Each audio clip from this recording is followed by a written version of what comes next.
Do you ever feel as though the days are flying by faster and faster? What if the way we're told to think about time is the very reason you can't get everything done? What if our relentless pursuit of productivity is the very thing that's making time our greatest enemy? In today's fast-paced world, many of us are experiencing what some psychologists call chronophobia, the fear of time. This isn't just a personal struggle. It's a societal epidemic fueled by the relentless emphasis on productivity, efficiency, and the constant pressure to do more in less time. The modern world, with its ever-present deadlines and overflowing to-do lists, cultivates a deep-seated anxiety about time, pushing us to perceive it as a scarce resource that is always slipping through our fingers. This anxiety leads to a distorted perception of reality, where we prioritize checking off meaningless tasks over engaging in experiences that truly nourish our souls and contribute to a sense of authentic fulfillment. Ironically, this constant pursuit of more time often backfires, leaving us feeling even more time-poor and disconnected from the present moment. Think of it like trying to catch your own shadow. The more you chase after it, the further it recedes. The harder we try to cram more activities into our schedules, the less present we become, and the less able we are to savor the precious moments that make up our lives. But there's a way out of this trap, a philosophical framework that can help us understand and overcome this distorted relationship with time.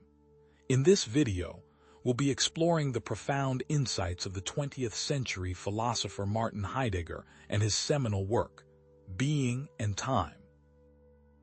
By the end of this exploration, you'll not only gain a deeper understanding of Heidegger's complex ideas, but you'll also discover practical tools to reclaim your time and transform it from your greatest enemy into your most valuable ally.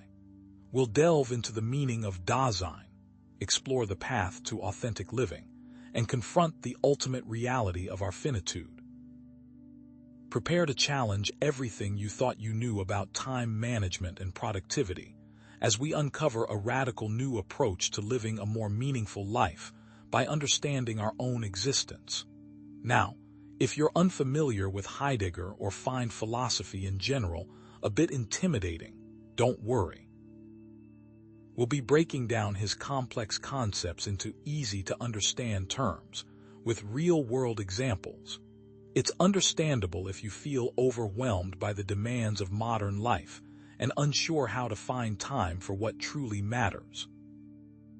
Whether you're a student juggling assignments, a professional climbing the corporate ladder, or a stay-at-home parent managing a busy household, these insights can help you live a more intentional and fulfilling life.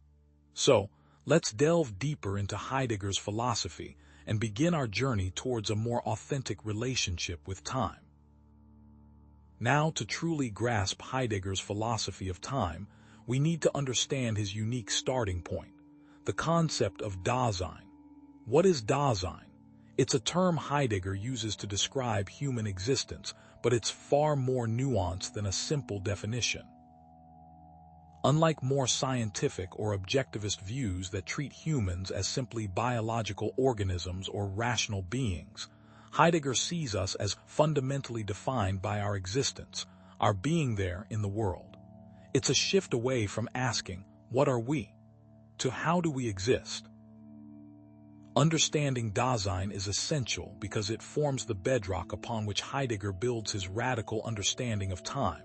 So what does it really mean to be Dasein? Dasein, literally meaning being there, emphasizes our inherent connection to the world around us. Heidegger argues that we are not isolated entities floating in a void. Instead, we are always already immersed in a world filled with things, people, and possibilities. We are born into families, cultures, and societies that shape our understanding of ourselves and our place in the cosmos. This being in the world is not just a physical location.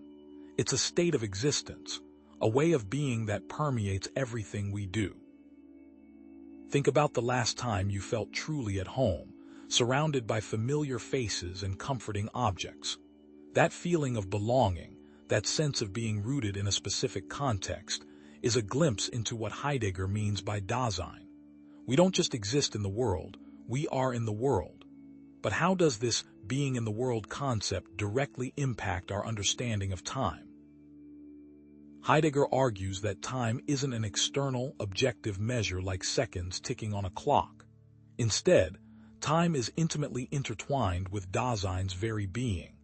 For Heidegger, Dasein is fundamentally temporal, meaning that our experience of time is not something separate from us, but rather something that constitutes our very existence. We are always projecting ourselves into the future, relating to our past, and experiencing the present, and these dimensions of time are not separate but interwoven. Consider the simple act of planning a vacation. The anticipation and excitement of the trip are firmly rooted in the future.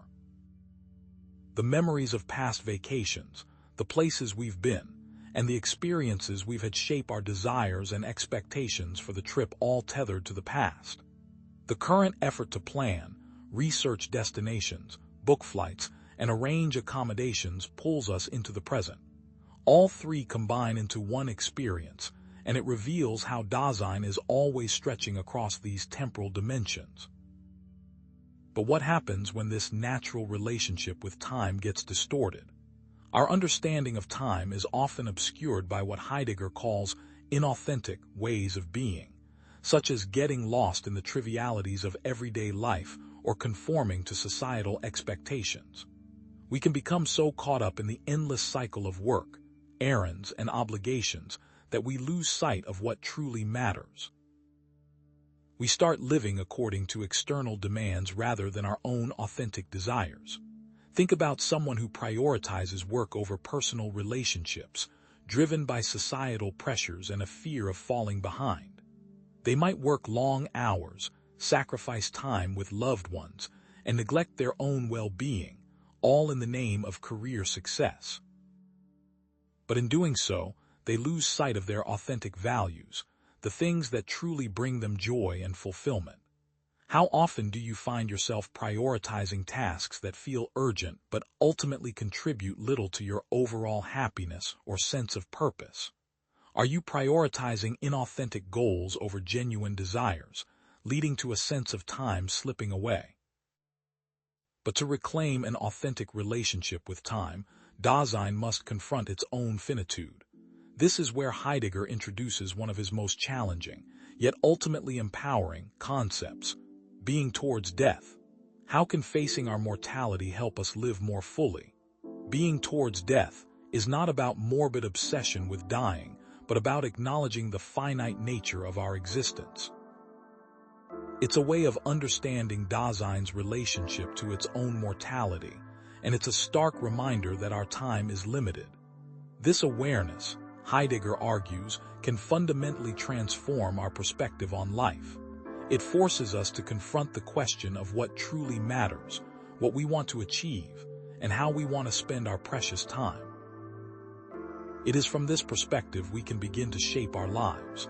But why is accepting death so important? Heidegger argues that only by accepting our own mortality can we truly appreciate the present moment and live authentically. The awareness of death can help us to prioritize what truly matters, freeing us from the distractions and anxieties of everyday life. When we recognize that our time is finite, we become less concerned with trivial matters and more focused on pursuing meaningful experiences and relationships. It is by understanding and internalizing our end that we finally are able to prioritize our lives. Think about it. Finitude isn't a limitation, but an invitation. It is an invitation to live more fully, to embrace the present moment, and to pursue our passions with intention and purpose. The acceptance of death isn't about sadness, but about freedom. Inauthenticity, for Heidegger, involves fleeing from the truth of our own mortality. It's about distracting ourselves from the reality of our finitude by immersing ourselves in work, entertainment, or other superficial pursuits. People might avoid thinking about death by constantly seeking distractions, whether it's binge-watching TV shows, compulsively scrolling through social media, or obsessively pursuing wealth and status. Even the constant pursuit of immortality through technology, health, or fame can be seen as a way of avoiding the acceptance of death. But what if we were to stop running? Confronting our own finitude can be a powerful catalyst for personal growth and transformation. By acknowledging the finite nature of our time, we can become more intentional about how we spend it, prioritizing meaningful experiences and relationships. We can start living in accordance with our values and desires, rather than conforming to societal expectations or succumbing to the distractions of everyday life. It's about making conscious choices about how we want to spend our time and energy, aligning our actions with our authentic selves. What would you do differently if you knew you only had a limited time to live? What passions would you pursue? What relationships would you nurture? Answering these questions can help you identify your authentic values and desires, guiding you towards a more fulfilling and meaningful life. But to simply recognize our finitude is not enough. We must actively align ourselves with authenticity. This is where Heidegger introduces the concept of resoluteness. What does it mean to be resolute in the face of our own mortality? Heidegger introduces resoluteness, or anticipatory resoluteness, as the means of aligning with authenticity. Resoluteness allows Dasein to act in accordance with this understanding of its own finitude and potentiality.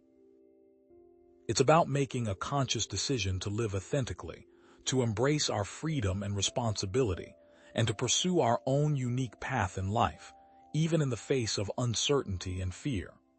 Resoluteness is not a passive acceptance of fate, but an active commitment to shaping our own existence in light of our mortality. But how exactly do we practice this resoluteness?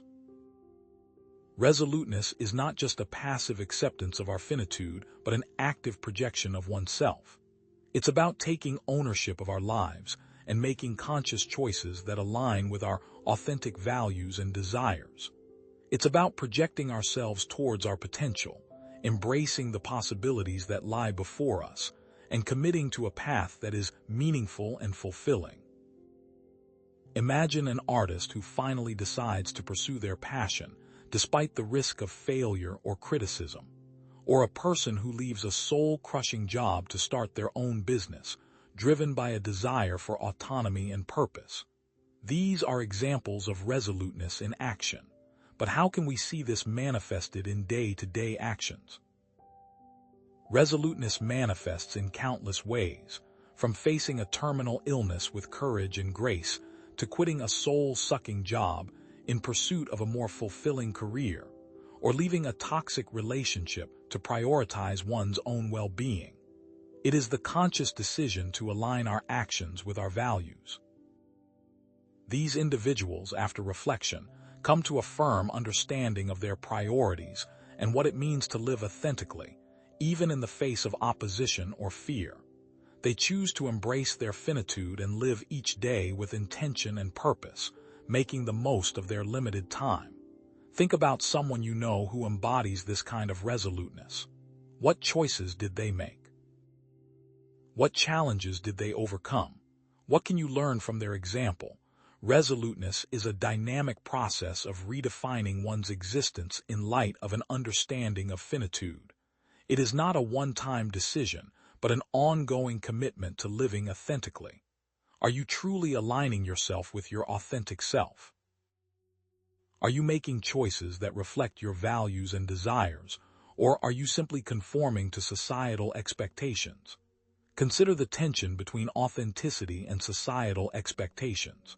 Have you ever felt pressured to pursue a certain career path, maintain a certain lifestyle, or conform to a certain image, even if it meant sacrificing your own happiness and fulfillment? Now the question is, how does all of this connect to reclaiming our time? Reiterating what we've discussed, resoluteness provides the necessary foundation to reclaim your time, an active process of aligning your choices with your authentic self, not a passive surrender to circumstances. The conscious decisions we make, born from acknowledging our finitude, are the bedrock upon which we can begin to restructure our lives. But what does it truly mean to reclaim time in this context, and how does it differ from the conventional approaches we often hear about? Building on resoluteness, reclaiming time, from a Heideggerian perspective, diverges sharply from conventional time management techniques. It's not about squeezing more tasks into your already packed schedule or maximizing efficiency for the sake of productivity. Instead, it's about deliberately prioritizing activities that resonate with your deepest values, aligning your actions with your authentic self, not an arbitrary production schedule. The goal isn't to become a hyper-efficient machine, but to live a life imbued with meaning and purpose. Have you ever stopped to consider that the very tools we use to manage time might actually be reinforcing inauthenticity? Conventional time management often inadvertently pushes us further away from our authentic selves. By emphasizing productivity and efficiency above all else, it encourages us to conform to societal expectations, chasing external validation rather than internal fulfillment. We become cogs in a machine, driven by deadlines and metrics, losing sight of what truly matters to us. Think about it. How much of your daily schedule is dictated by genuine passion and purpose, and how much is driven by the perceived need to keep up with societal standards? Is your pursuit of efficiency actually making you more inauthentic? To truly grasp this, let's look at some real-world examples. Consider the story of Sarah, a successful lawyer who, despite earning a substantial income, felt an emptiness gnawing at her soul. She eventually made the courageous decision to leave her high-paying job and pursue her passion for teaching underprivileged children, even though it meant a significant reduction in her income and a shift in lifestyle. Or take the example of David, a corporate executive who decided to prioritize spending evenings with his family over working late, even if it meant slowing down his career progression. Finally, there's Maria, who minimized her possessions, freeing both time and money for travel and creative pursuits. What do these stories tell us? These individuals have redefined their relationship with time, shifting from a mindset of scarcity, the constant feeling of not enough time, to one of abundance and appreciation. They have recognized that time is not a commodity to be hoarded, but a precious resource to be savored and used intentionally. Each chose to invest their time in what mattered most to them, not what society deemed most valuable. How can you begin to redefine your own relationship with time, seeing it not as an enemy, but as an ally in living a more authentic life? This brings us to a critical point. What are the implications of reclaiming time for your life? Where are you currently misusing your time, prioritizing tasks that don't align with your core values? Perhaps you're spending countless hours on social media, comparing yourself to others and fueling feelings of inadequacy. Or maybe you're working overtime to impress your boss, neglecting your personal relationships and well-being. What small, yet significant, changes can you make today to align your time with your authentic desires, even if it means making difficult sacrifices? What would your life look like if you were truly in control of your time, using it to cultivate joy, connection, and purpose? But there's a catch. Reclaiming time isn't simply a matter of individual willpower. It's often hindered by powerful societal pressures. These pressures, often subtle and insidious, can warp our perception of time, pushing us towards inauthenticity and away from our true selves. How do we navigate these pressures and reclaim control of our time in a world that seems to be constantly demanding more? As we delve deeper, we'll uncover how the glorification of busyness, the fear of missing out FOMO, and the relentless pursuit of societal approval can sabotage our efforts to live authentically. These societal pressures are significant barriers to authentic living, powerful undercurrents that subtly dictate how we allocate our time and energy. They are not always overt commands but are embedded in the norms, expectations, and values of our culture. They represent the shoulds and musts that often drown out our own inner voice, leading to a profound disconnect from our authentic selves. How can we recognize these pressures and resist their influence? Let's break down some of these specific societal pressures. First, there's the glorification of busyness, the pervasive belief that being constantly productive and occupied is a sign of worth and success. Then we have the fear of missing out, FOMO, that gnawing anxiety that we're always missing out on something better, fueling a constant need to stay connected and informed. Finally, there's the relentless pressure to conform to societal expectations, to pursue traditional markers of success such as a high-paying job, a big house, and a fancy car, regardless of our own passions or values. But what are the consequences of succumbing to these pressures? These pressures can create a sense of overwhelm and anxiety. They trap us in a never-ending cycle of activity, leaving us feeling drained, unfulfilled, and disconnected from our authentic selves. The relentless pursuit of productivity can lead to burnout, while the fear of missing out fuels a constant sense of inadequacy. The pressure to conform can stifle our creativity and prevent us from pursuing our true passions. Have you ever felt like you're running on a treadmill, constantly striving but never actually getting anywhere? What price are you paying for chasing these societal ideals? Consider the example of someone who feels compelled to work long hours, even if they hate their job, simply because they fear being judged by their colleagues or boss. Or someone who spends hours scrolling through social media, comparing themselves to others, and feeling inadequate because they are missing out on seemingly exciting events. Then, there's the person who takes on too many commitments, even when already overwhelmed, for fear of disappointing others. According to a recent study by the American Psychological Association, over 70% of adults report experiencing stress related to societal expectations. What does this say about the society we live in and how we internalize its pressures? So, what can we do to combat these societal pressures and reclaim control over our time and lives? It starts with awareness, with recognizing the specific pressures that are influencing your choices and behaviors.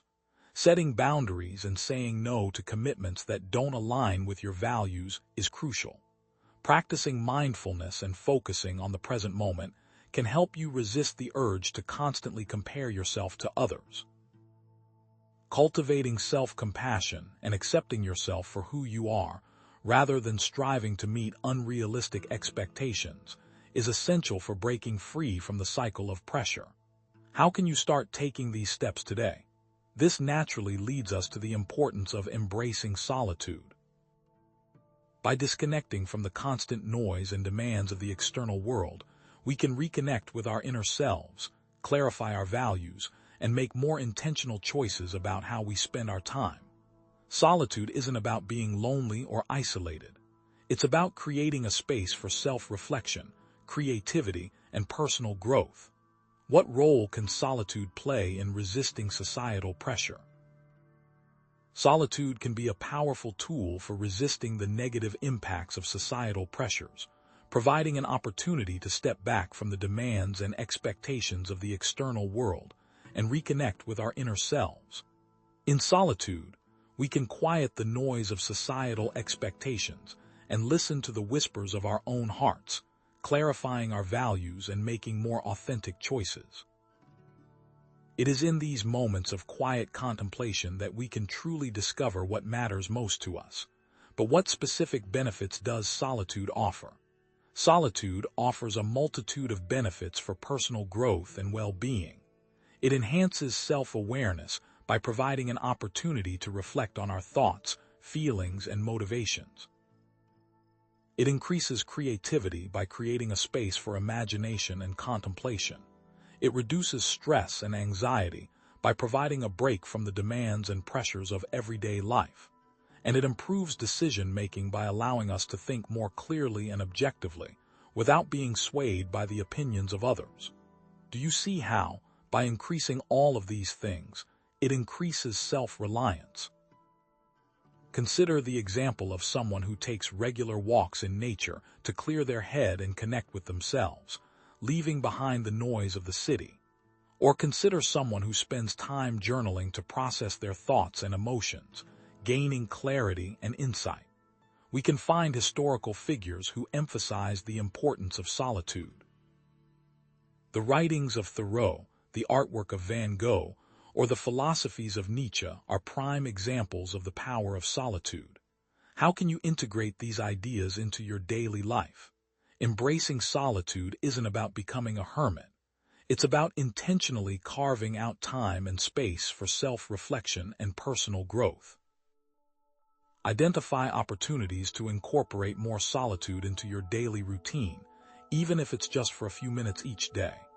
This might involve disconnecting from technology, finding a quiet space in your home or neighborhood, or engaging in activities that promote self-reflection and relaxation, such as meditation, yoga, or simply sitting in silence. Remember, solitude is not about being lonely or isolated, but about creating a space for yourself to recharge, reconnect, and grow. This brings us to our next point. How exactly are we to use our time in solitude? Anxiety, often dismissed as a mere psychological condition, is, in Heidegger's view, a fundamental state of Dasein. But what if this deeply uncomfortable feeling wasn't simply a problem to be solved, but a doorway to a more authentic existence? What if the very thing we try so hard to avoid holds the key to reclaiming our time and living a more meaningful life? It's through confronting anxiety that we can truly understand our own finitude and begin to live in accordance with our values. In Heideggerian terms, anxiety or angst isn't just garden variety fear of a specific object, like spiders or public speaking.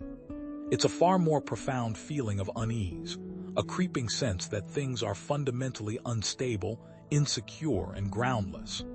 This anxiety reveals the nothingness at the heart of being, stripping away our illusions of control and security. Instead of specific causes, angst is a confrontation with the very fact that we are thrown into existence without a preordained purpose. Think of it as the feeling you get when you look up at the night sky and contemplate the vastness of the universe, suddenly aware of your own insignificance. Does it leave you feeling a little shaken? It's important to distinguish between authentic and inauthentic anxiety. Authentic anxiety is the kind that prompts deep self-reflection, causing us to question our choices and values. It is a catalyst for growth, urging us to align our lives with our true selves. Inauthentic anxiety, on the other hand, leads to avoidance and distraction, causing us to bury our heads in the sand and seek refuge in superficial activities. Think of someone constantly checking their phone or mindlessly binge-watching television to numb themselves from unpleasant feelings. Which type of anxiety are you more familiar with? To clarify, we must also distinguish angst from simple fear. Fear always has an object. One fears a dog, a spider, heights, etc. Anxiety, by contrast, has no specific object. It is a generalized feeling of dread, triggered by the awareness of our own being in the world. You might fear losing your job, but you feel anxiety when you contemplate the uncertainty of your career path and the meaning of work in your life. You might fear getting sick, but feel angst when facing your own mortality. Do you see how anxiety, in this sense, is far more fundamental than fear? Anxiety manifests in many ways. Consider that feeling of dread that creeps in when you contemplate your own mortality, the chilling realization that your time is finite, or the sense of unease that accompanies major life decisions, such as choosing a career, starting a family, or even moving to a new city, and wonder if you made the right decision. And the sense of being overwhelmed by the vastness and complexity of the world, the feeling that you are just a tiny speck in an indifferent universe. A good example of this kind of angst can be found in Tolstoy's The Death of Ivan Ilyich, where the protagonist confronts the meaninglessness of his life as he lies dying, a chilling look at the human condition. Have you ever felt such anxieties in your own life? The implications of anxiety for our lives are profound. To truly live authentically, we must embrace our experiences with anxiety, recognizing it not as a pathology to be treated, but as a fundamental aspect of being human. Rather than running from these feelings, we must lean into them, using them as a catalyst for self-reflection and authentic living. It is in these moments of unease that we can truly confront our values, examine our choices, and begin to live in accordance with our deepest desires. What choices would you make if you weren't afraid? But here's the rub. Dasein encounters different types of anxiety, each revealing different aspects of its being in the world. As we continue, we'll explore specific types of anxieties, such as the anxiety of meaninglessness, the anxiety of freedom, and perhaps most unsettling of all, the anxiety of responsibility. Understanding these specific anxieties is the key to unlocking a more authentic relationship with time. Now, let's delve into the anxiety of meaninglessness, a specific type of existential angst that arises from the chilling realization that life has no inherent purpose. What happens when the structures we've built, our work, relationships, and belief systems begin to crumble and their meaning begins to slip away? This isn't just a fleeting moment of doubt. It's a profound questioning of the very foundations upon which we've built our lives. The anxiety of meaninglessness often stems from the loss of traditional sources of meaning.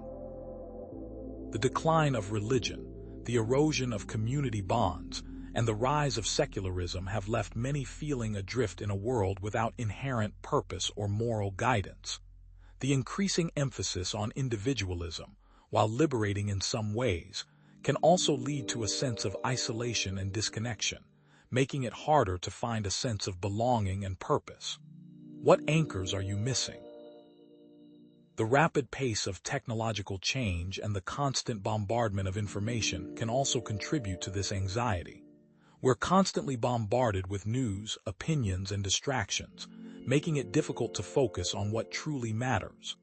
The rise of nihilism, the belief that life is without objective meaning, purpose, or intrinsic value, further exacerbates this sense of emptiness. Consider, for example, someone who feels lost and directionless, unsure of what to do with their life, or someone constantly seeking out new experiences and distractions, hoping to fill the void within, or even someone who becomes cynical and disillusioned, questioning the value of everything they do. Have you witnessed this anxiety in others? The anxiety of meaninglessness is explored in various philosophical and literary works. Albert Camus, The Myth of Sisyphus, is a powerful exploration of the absurdity of human existence, where Sisyphus's endless task of pushing a boulder up a mountain becomes a metaphor for the human search for meaning in a meaningless world. Or Samuel Beckett's Waiting for Godot portrays two characters endlessly waiting for someone who never arrives, highlighting the futility and lack of purpose that can pervade human life. These works, while bleak, offer a profound insight into the human condition. What insights can they offer you? So, what does the anxiety of meaninglessness mean for your own life? It's an invitation to explore your own values, passions, and interests, seeking out activities that give your life meaning and purpose. It's a call to create meaning in a world without inherent purpose, connecting with others, pursuing creative endeavors, and engaging in acts of service. Remember, meaning is not something to be found, but something to be created. What will you create? But here's the twist. Even if you find sources of meaning and purpose, the anxiety of freedom still awaits. It's another type of existential angst, arising from the realization that you are radically responsible for your own choices and actions, and you can't blame anyone else. But what happens when that realization dawns? This burden of freedom, the weight of endless choices, can be both exhilarating and terrifying, leading to a whole new form of angst. The anxiety of freedom can be framed as the dread that arises when we realize that we are radically free and responsible for our own choices. The lack of external constraints or guidelines leaves us to navigate life on our own, without a map. How do we choose our values, create our own meaning, and navigate the complexities of life without a preordained path? What happens when freedom starts to feel like a prison? The burden of freedom can be overwhelming, leading to feelings of uncertainty, doubt, and paralysis. We are responsible for creating our own values and making our own decisions, without any guarantee that we are making the right choices. The absence of external authority or guidance leaves us adrift, questioning our own judgment and fearing the consequences of our actions. The sheer number of choices available to us can be paralyzing, making it difficult to commit to any one path. This freedom can be difficult. This anxiety of freedom manifests in many ways. We might feel paralyzed by indecision when faced with a major life choice, such as choosing a career path or deciding whether to get married. We avoid taking risks or pursuing our dreams, fearing the potential for failure or rejection. Or we conform to societal expectations and follow the path of least resistance, sacrificing our own desires and aspirations. Jean-Paul Sartre's Being and Nothingness delves into the burden of freedom, and Fyodor Dostoevsky's Notes from Underground explores the human tendency to rebel against reason and embrace irrationality, even if it leads to suffering. These literary works showcase the weight of freedom. Therefore, the implications of the anxiety of freedom for your own life are enormous. So how can one proceed? Well, you can start by embracing your freedom and taking responsibility for your own choices and actions, even when it's uncomfortable. To navigate the anxiety of freedom, set clear goals, develop a strong sense of self, and cultivate resilience in the face of setbacks. Freedom is not a burden to be avoided, but an opportunity to be embraced, a chance to create a life that is truly your own. But we are only just beginning. But as we look ahead, keep this in mind. Acknowledging this freedom allows us to accept our individual responsibility to ourselves. Acknowledging this freedom, as empowering as it may sound, brings us face to face with a new, perhaps even more daunting, challenge: our individual responsibility to ourselves. But what does it truly mean to be responsible to ourselves, and how does this responsibility impact our relationship with time? It's about taking ownership of our lives, aligning our actions with our values, and crafting a life of meaning and purpose. Responsibility to self is not a singular act, but a constellation of interconnected elements that work together to forge an authentic existence. At its heart lies self-awareness, the ability to understand our own values, beliefs, strengths, and weaknesses. This is coupled with integrity, acting in accordance with our values, even when it's difficult or unpopular. We must also cultivate accountability, taking ownership of our actions and their consequences, rather than blaming others or making excuses. And finally, we must prioritize self-care, nurturing our physical, mental, and emotional well-being. What good is more time if you're not feeling your best? Each of these components is essential for living an authentic life and reclaiming our time. Self-awareness allows us to identify what truly matters to us, so we can prioritize our time accordingly. Integrity ensures that our actions are aligned with our values, preventing us from wasting time on activities that don't resonate with our core beliefs. Accountability empowers us to take control of our lives and make conscious choices about how we spend our time. And self-care provides us with the energy and resilience to pursue our goals and live life to the fullest. Without these elements, our pursuit of more time becomes a hollow chase. Consider the example of someone who consistently sets boundaries with toxic people, even if it means risking social isolation. They understand the value of their own emotional well-being and are willing to make difficult choices to protect it. Or consider someone who leaves a comfortable but unfulfilling job to pursue their passion, despite the financial uncertainty. They are taking responsibility for their own happiness and are willing to bet on themselves. Or consider someone who admits their mistakes and takes steps to make amends, rather than denying or minimizing their wrongdoings. They are demonstrating integrity and accountability, building trust and fostering meaningful relationships. Or even someone who prioritizes exercise, healthy eating, and sufficient sleep, even when they're busy or stressed. They understand that their physical and mental health are essential for living a fulfilling life. What steps do you take to improve yourself? There are historical examples, too. Take the life of Viktor Frankl, the Holocaust survivor and author of Man's Search for Meaning. Even in the face of unimaginable suffering, Frankl chose to take responsibility for his own attitude and actions, finding meaning and purpose in his experiences. Or consider Nelson Mandela, who spent 27 years in prison for his beliefs, yet emerged with unwavering resolve and a commitment to justice.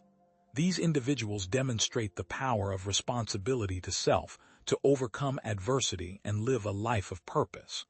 What can you learn from these remarkable individuals? Embracing responsibility to self has profound implications for your own life. It means taking a hard look at your choices and asking yourself whether they are truly aligned with your values and goals. It means identifying areas where you can improve, such as setting clear boundaries, pursuing your passions, or prioritizing self-care.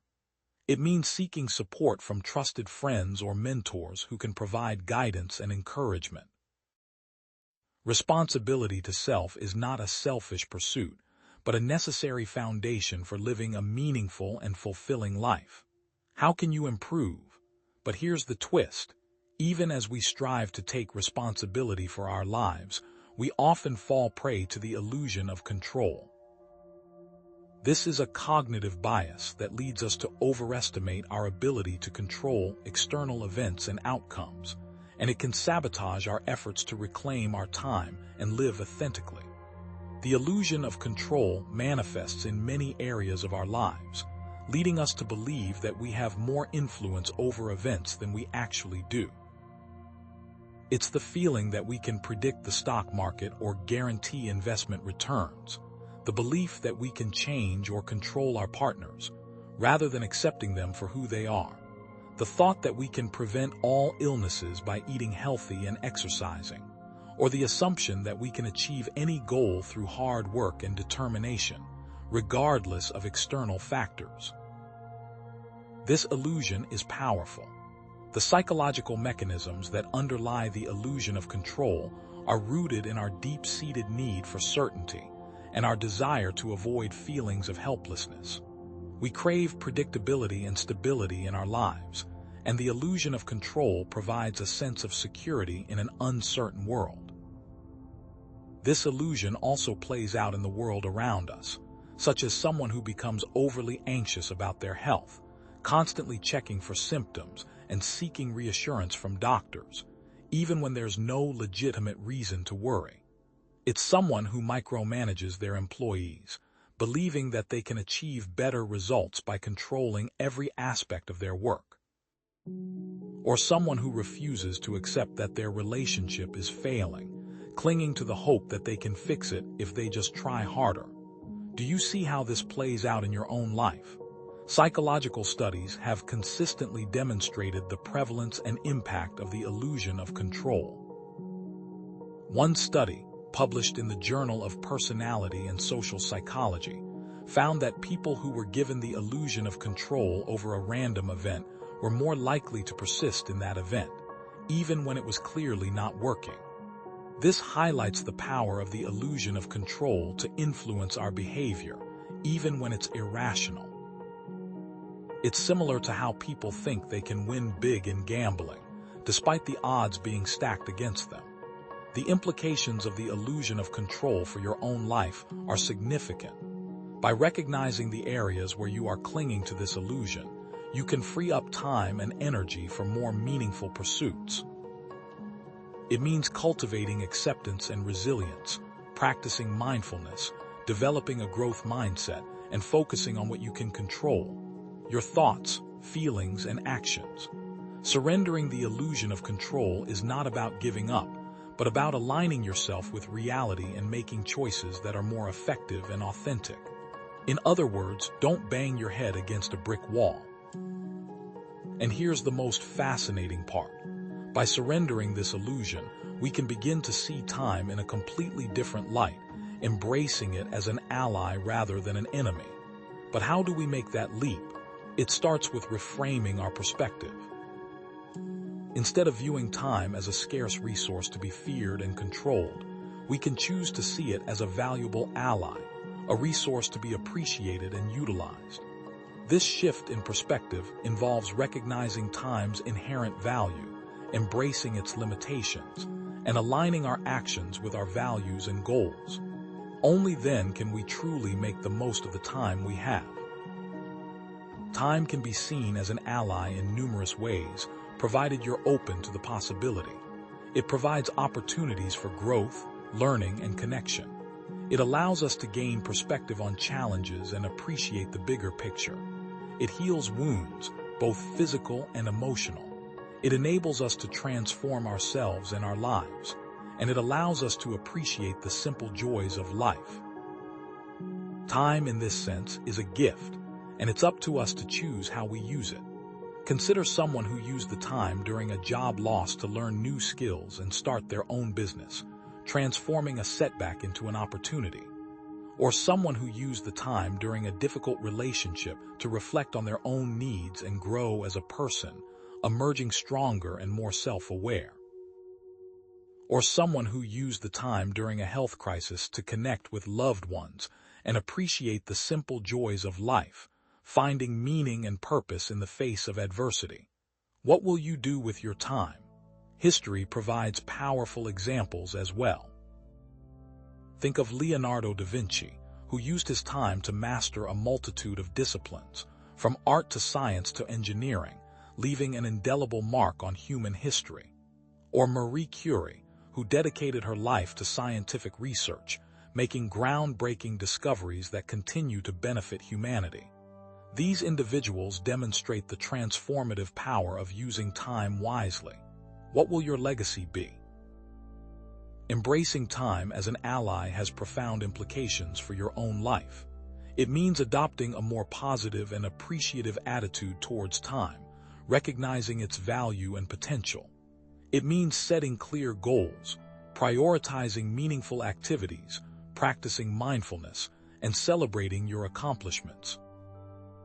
Time is not something to be feared or controlled, but something to be embraced and cherished. But in the end, it's up to you. But we've only just scratched the surface of what it means to cultivate a more productive and fulfilling relationship with time. What comes next is even more shocking. As we draw near the end of this exploration, let's pause for a moment to reflect. What does it all truly mean to view time not as a relentless adversary, but as an arena for authentic self-expression? In essence, we've journeyed from a perspective where time is a source of anxiety and control to one where it's a resource for living a more meaningful life. We examined the pressure of society and how its expectations distort our perception of time. We considered embracing solitude, acknowledging responsibility to self, and relinquishing the illusion of control. We discussed the importance of battling the anxiety that comes from a misaligned perception of time, and how simply understanding Dasein is the key to freedom. This was all about reclaiming our relationship with time, transforming it from a source of stress into a tool for authenticity, empowerment, and intentionality. Remember the initial questions we posed about Dasein and its unique relationship with time. Recall the examples we discussed throughout this video, like Viktor Frankl and Nelson Mandela, individuals who faced immense time constraints but managed to live authentic and purposeful lives. Consider what it was like before you encountered these ideas, when time may have felt like a burden, a weight constantly pressing down on you. Do you see how much you have changed? And here is the ultimate insight. Time, when consciously aligned with authenticity, becomes a canvas for profound self-realization. Understanding and accepting our own finitude allows us to prioritize what genuinely matters, transforming time from a burden into a precious gift, a tool. Reclaiming time isn't about micromanaging every second, but about aligning our actions with our deepest values, about living with intention, and about making each moment count. Isn't it paradoxical that embracing our limits actually makes us limitless? The implications of this understanding extend far beyond individual transformation. Imagine the broader societal impact: reduced stress levels, healthier relationships, and a more mindful and compassionate society. Consider how a shift in perspective on time can revolutionize work culture, fostering a healthier work-life balance and prioritizing well-being over relentless productivity. What kind of a world would we want to build if everyone embraced their finitude, prioritizing meaningful connections over the relentless pursuit of material possessions? What a question to ponder. With this new perspective comes the reassuring realization that you possess the power to reshape your relationship with time. You are not alone in this journey towards authentic living. Countless others have walked this path before you. Have faith and keep moving forward. Embrace these concepts and remember that every small step you take brings you closer to living in alignment with your values. So, as you reflect on what you've learned today, consider how you can apply these insights to your daily life, even in the smallest ways. And I invite you to share your thoughts, experiences, and questions in the comments below, sparking a sense of community and shared exploration. And of course, subscribe for more content like this. Ultimately, embrace time as an ally and use it to create a life that is not only meaningful but profoundly fulfilling. Thanks for looking.